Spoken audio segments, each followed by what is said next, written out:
podcast going, because like all this would transfer easily to a podcast recording sound. Sure. Yeah, that's so true. I already do so much. Well, a friend of mine does her podcast on Anchor, which seems to work for her. Huh. I need to look into that. I know a lot of people do their podcast, like, especially when they're just starting out and it's just them. Mm-hmm. Anchor does everything for you. Like, it formats it. So if you send it to, like,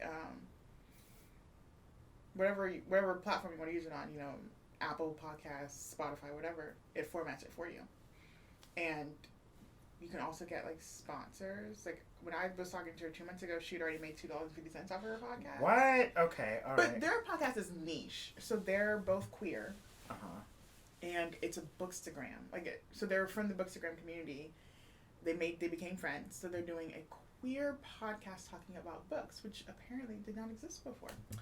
Niche works, though. Like, my friend Sarah and Nicole, I mean, they have a couple of podcasts. They mostly focus on film, but then they started a third podcast that literally just focuses on Andy Samberg and Adam Driver in their movies. That is hilarious. Right? But there's so much you can talk about with that, though, because, like, yeah, I can see that.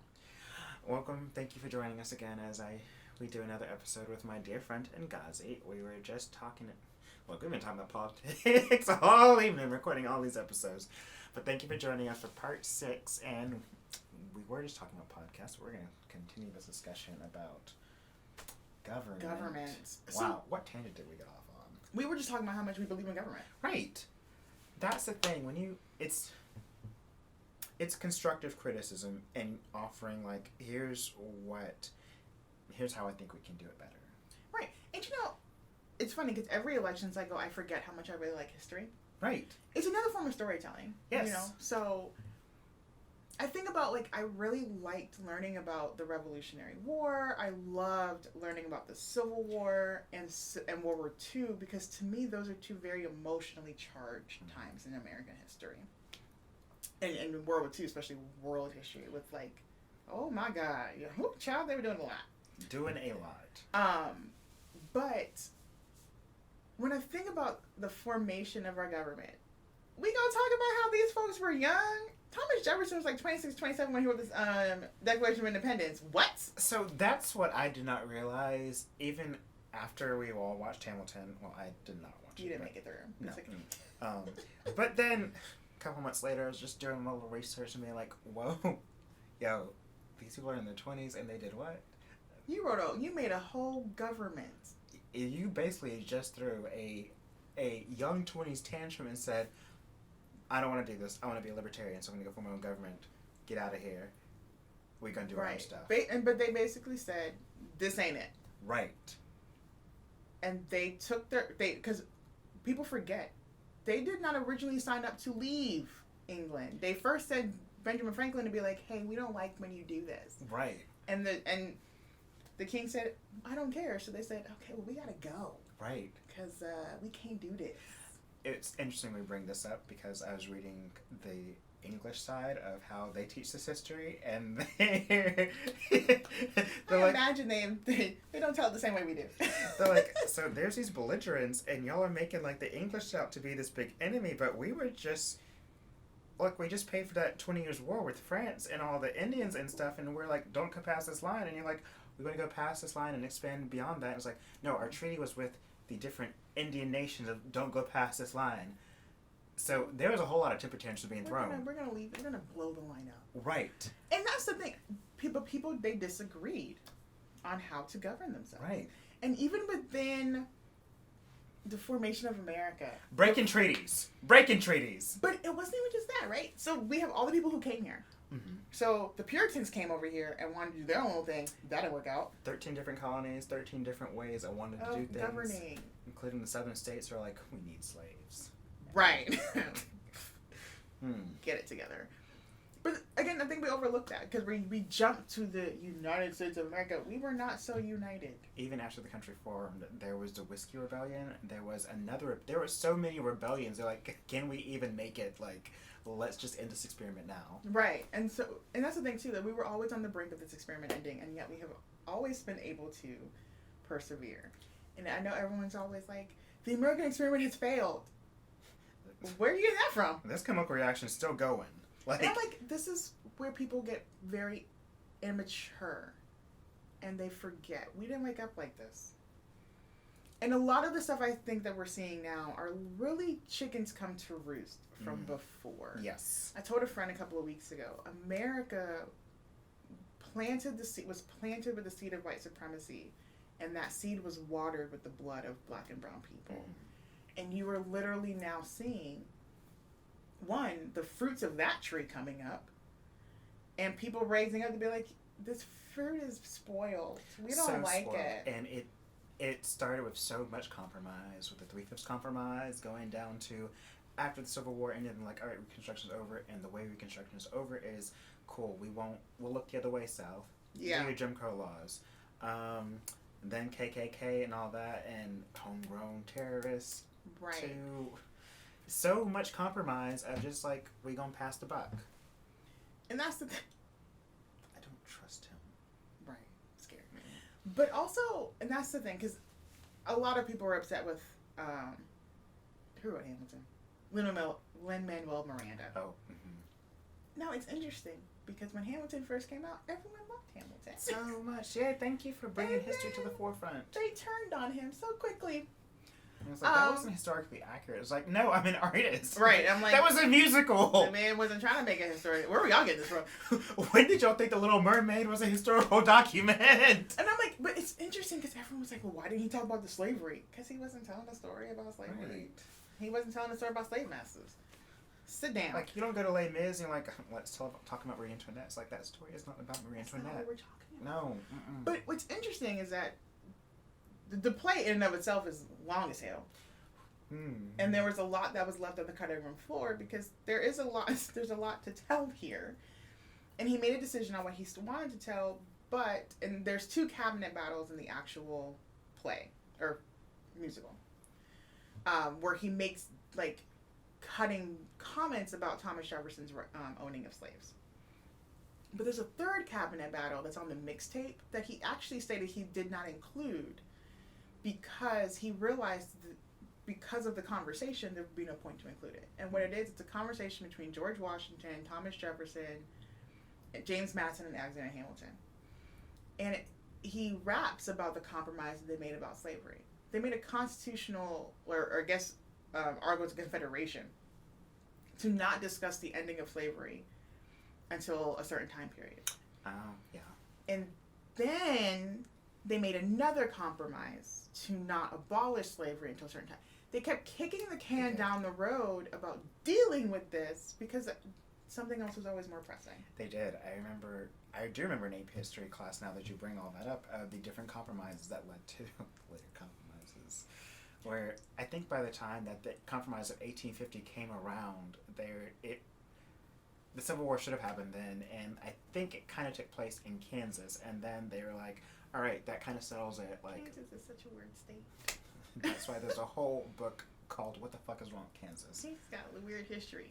It really does. And, given when it was born and the time of this country's whatever, it's like, no wonder it's so weird. Right. It was poor literally like a Kansas. Poor baby. Was born at the wrong time. It really was. But, like, there were a lot of compromises. And even now we make compromises. We do. We have had to deal with the climate crisis for Al Gore was talking about climate change when 20 he was years vice ago. president. Like, and now everything he told y'all was going to happen if we did not deal with that problem, here we are. And it's funny mentioning all of that about compromise and kicking the can because, and I read so many different articles talking about how what we're seeing now in this current year and what we're currently going through are so many things coming home to roost. Yep. With when you see the Black Lives Matter and the protests in the streets, that's coming home to roost. You got climate change. You've got all of these other political breakdowns in the system that are coming home to roost, starting back in 1996 with the dissolving, the fair speech or I know what you're talking about. the one about media. Yes. And Fair and Balanced. Fair and Balanced, yeah. Something about that. Which gave rise to Fox News. Right. And the poison that that station is. Poison of that station. I don't even like calling it Fox News anymore because it's not even news. It's not. It's Fox Channel. Right. There we go. I think they actually had to take news out of the channel. Probably because Tucker Carlson got sued. And they're like, we know this And they're idiot. like, oh no, we don't believe anything he says. What? Okay. Look, when when Rupert Murdoch's son is like, I cannot be involved in this anymore. That man left the company. Left the company, like, and it's like, and wow. not only that, but he's fine as hell. But that's a whole different thing. But yes, like you're saying, you know, a lot of this, and again, we don't know our history. We think we do, but we really don't. We really don't. And another big thing of education and teaching it in school is that's another thing that's coming home to roost. Education. But it's weird because a lot of people are like, I didn't learn about this in school, and I'm thinking to myself, you did? Because I did. And I'm thinking, I went to school in Georgia. Now, granted, when I went to college, and my undergrad, and everyone had to get, you know, part of the little general credits, a history course. The history professor at Southeastern taught at Harvard, left Harvard because he wanted to teach at a Christian university, whatever. But Dr. Snyder was a very brilliant mind. I really enjoyed his class, and I took his history class, and we had this thick-ass book where, like, he taught history from the perspective of cause and effect. And he was very big on, like, none of his tests were multiple choice. It was all short answer because he's like, education is not multiple guess. You need to know this information. But the way he taught the class, it wasn't that you just knew it to spout out facts. You actually understood what it meant. Yeah. Because you understood how action A led to action B, which is why we're doing C. So, but a lot of people failed this Smith's class because they were not accustomed to learning this way. And you could tell it very much frustrated him. That so many people complained about his teaching style and failing his class. He's like, I don't know why my class is hard. And so I tutored that class because I passed that class with an A. And it's funny because he remembered me. But I think he did because we had weekly quizzes in this man's class from the reading. We had to read 50 pages a week from the textbook. And then we had a quiz every week that was 15 questions. You only had to get 10 right, but then you can get the bonus question. So you can make it up to 110 points a week on the quiz. Almost every week, I missed one quiz because I fell asleep in class, before class, and I woke up and was like, crap. So I got a 0 on that one, but he threw out your 2 lowest. But every other quiz I took for that man, I always made 110. Come on. And I answered all 15 questions. So I'd get all of them right, but the maximum you could get was 110. I'm just really good at reading comprehension, which is basically what the quiz was. Yeah. But he was like, you need to tutor this class when I worked at the tutoring center because you understand the material. I was like, I just understand how to teach people how to pass this class. So I'm from the South with my little education in the South. My co-partner for this class, he's a history major who also is killing it in this class, is from the North. And we were tutoring one of the sections, and he called one of the Civil War battles a different name, and I was like, what are you talking about? And he was like, that's the name of the battle. I said, no, it's not. And we were arguing because he was like, yes, it is. I'm like, sir, no, it isn't. And we realized the way the North taught him Civil War and the way I learned the Civil War were very different. Wow. Okay. And I was like, wait, what did they teach you? And he was like, no, it's about slavery. I was like, okay. I mean, I'm not going to argue because as a Black person, I know it's about slavery. But that's not what they taught us. I was like, they taught us about economics. And we had this whole thing where we're like, Explains so... That's a problem. So much. Ooh. When we can't even agree on the facts. Right. Man, that's that... a problem. Ooh. Okay. We can't even agree on battle names. Because we went through, I was like, well, this is what this one's called. And he's like, they call it this up north. I said, wow. So I feel like I'm being lied to my whole life. And he's like, I feel like I'm lied to. And I'm like, but the thing is, we're both probably right.